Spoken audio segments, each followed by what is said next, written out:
Heaven, earth, and human are all teachers with infinite wisdom. I open my heart to trust and love them unconditionally. With gratitude in my heart, I receive the bright light of their love and wisdom and unify with it.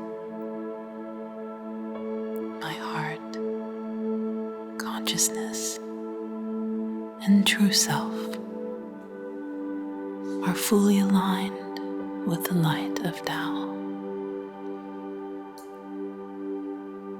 With true respect in my heart, realization and wisdom are arising. I am one with the light of the wisdom of the universe.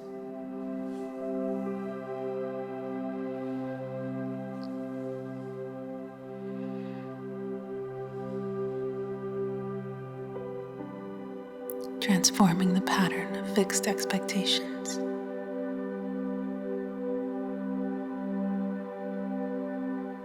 It is human nature to have expectations.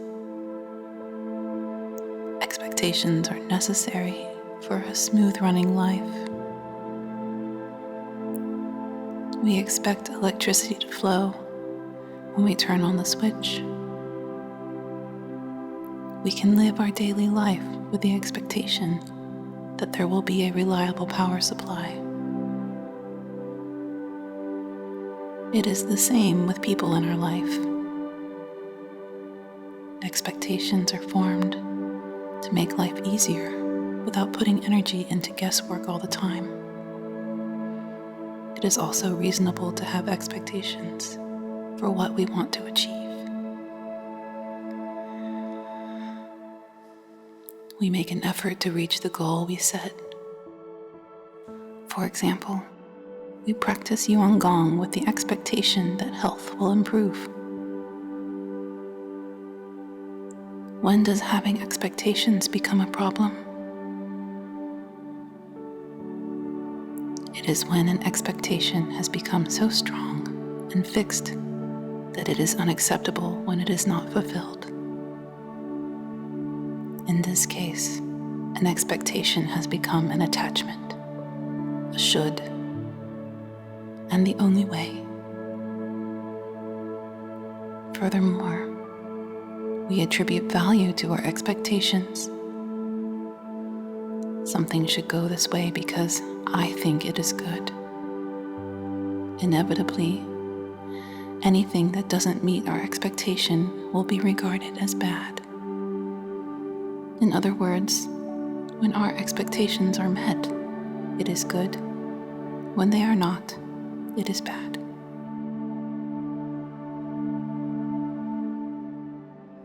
How do we deal with bad? We fear it a lot, so we do our best to avoid it. When we have envisioned a nice way forward, changes can be seen as a potential threat. We exercise maximal control so things will go exactly the way we want. What happens when bad still happens? We treat it as a loss. There should only be gain in our lives, no loss, such as the assumption held deeply in our consciousness. Loss is a form of suffering, so we should feel right to refuse it. No one will question it when we react to loss with a plethora of negative emotions. Feeling angry, frustrated, disappointed, sad, you name it. We create a reality in which it is the norm for everything to center around our expectation. And deviating from this norm is unacceptable and to be avoided at all costs. Children as young as infants can throw tantrums when things are not going their way. Clearly, fixed expectations is a pattern that starts early in life. This pattern continues to dominate our lives as we grow older, with its manifestation becoming more sophisticated. Have you ever noticed how quickly we can turn something into a should? When someone has done a favor for you a couple of times, an expectation that this should continue can start to form. We hardly look at it from the perspective of the other person. Why should this person serve your needs and fulfill your expectations? Does he or she feel the same as you? Would you want to be taken for granted this way? To work on this pattern, it is important to get to know how a particular expectation is formed. When you are disturbed by something going against your expectation, look into what is behind the expectation. Where has it come from? And perhaps most importantly, why do you think your way is the way when there are infinite possibilities? Life would be so much lighter and easier if we recognize that it is also normal for things to go against our expectations. All it takes is an open heart that is ready to accept and embrace everything as an opportunity to learn and grow. Fear no more.